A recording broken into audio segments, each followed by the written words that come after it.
नमस्कार। आज फिर हम आपके लिए हिंदी विषय के अंतर्गत एक विज्ञापन लेखन लेकर आए हैं। तो देखो, प्रश्न कुछ इस प्रकार से दिया है। नमन पेंसिल बनाने वाली कंपनी के लिए एक आकर्षक विज्ञापन बनाइए।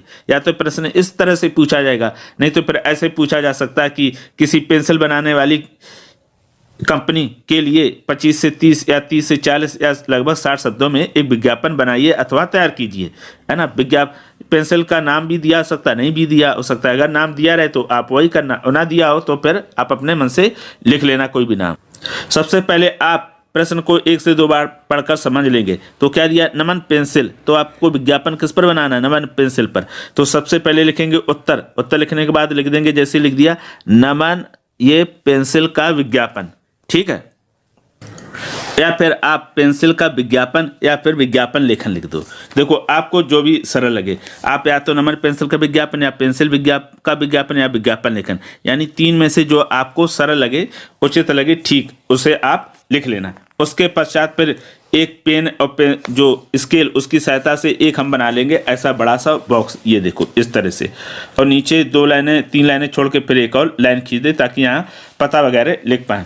अब उसके बाद जब बॉक्स बन जाएगा, या तो आप बॉक्स बनाकर विज्ञापन लिख लो या विज्ञापन लिखने के बाद बॉक्स बना लो। मैं तो पहले बॉक्स बनाता हूँ, उसके बाद विज्ञापन लिखना शुरू करता हूँ। तो सबसे पहले लिखेंगे हम 2 लाइनें छोड़ के शीर्षक।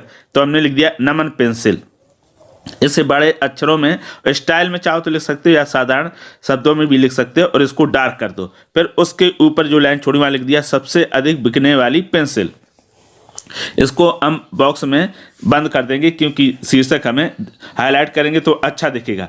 उसके पश्चात फिर अब हम लिखेंगे, यहाँ पर नमन पेंसिल के नीचे लिख देते हैं एक और स्लोगन, विद्यार्थियों की पहली पसंद। फिर आती है पेंसिल की खूबियाँ, लिखते हैं कि इस पेंसिल की क्या क्या खूबियाँ।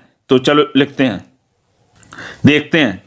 तो पहला पॉइंट लिखा है मजबूत, दूसरा आकर्षक, तीसरा ज़्यादा चले, चौथा सुंदर, 5वां भरोसेमंद, 6वां लिखावट चमकदार, और फिर 7वां सस्ती। यानी ऐसे हमने पॉइंट में इसकी क्या लिख दी, विशेषताएं या खूबियां।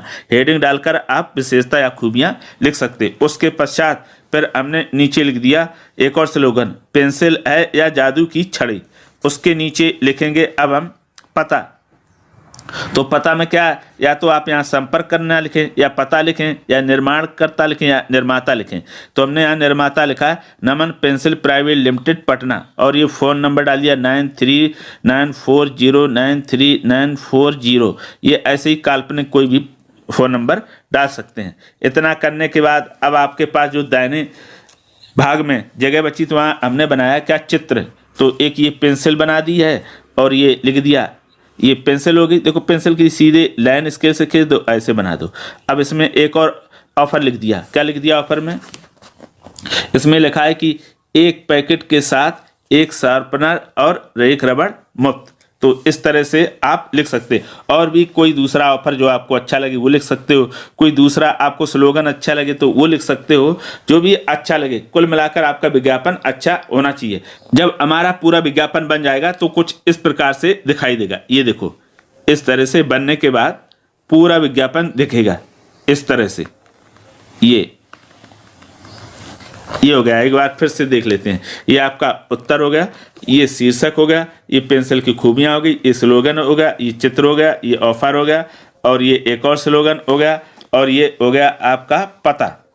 अब इसमें क्या क्या सावधानी रखनी है विज्ञापन बनाते समय। एक तो हमेशा शीर्षक जब बनाए तो बड़े अक्षरों में बोल्ड बना देना, और इसमें जो वाक्य या शब्द लिखते हैं हमेशा ऐसे वाक्यों और शब्दों का प्रयोग करेंगे जो सही शुद्ध आप लिख पाते हो। कठिन या मुश्किल शब्दों का प्रयोग बिल्कुल ना करें, ये हमेशा ध्यान रखना। और क्या ध्यान रखेंगे, और सबसे अच्छी बात की किसी प्रकार की कोई काट छाट नहीं करेंगे। जैसी आपकी राइटिंग आती है उसी राइटिंग को बहुत ही साफ सुथरा लिखेंगे, ठीक है। अंतिम बात, इस विज्ञापन को आप देखकर 2 बार किसी कॉपी में या कॉपी फेयर में बना लो, फिर तीसरी बार बगैर देखकर बनाओ, और फिर उसमें मिलान कर लो। जो जो गलतियां रह गई हों उसमें क्या कर लो, सुधार कर लो। इस तरह से आप इस विज्ञापन को अथवा दूसरे विज्ञापन को बनाना आसानी से सीख जाएंगे। अगर कोई ऐसा विज्ञापन से संबंधित विषय जो परीक्षा की दृष्टि से आपको महत्वपूर्ण लग रहा हो लेकिन आपको समझ में ना आ रहा हो, तो हमें कमेंट बॉक्स में लिखकर भेज दें।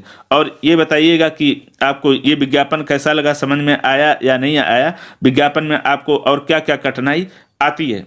तो ऐसे विज्ञापन से संबंधित और भी हमने कई वीडियो बनाए जो डिस्क्रिप्शन बॉक्स में उनकी लिंक मिल जाएगी, तो वहाँ जाकर आप विज्ञापन की लिंक देखकर विज्ञापन समझ सकते हैं।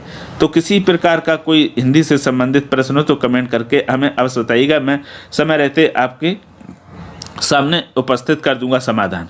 ठीक है, तो फिर आज के लिए इतना ही। अब हम फिर मिलेंगे किसी नए विषय के साथ, तब तक के लिए धन्यवाद।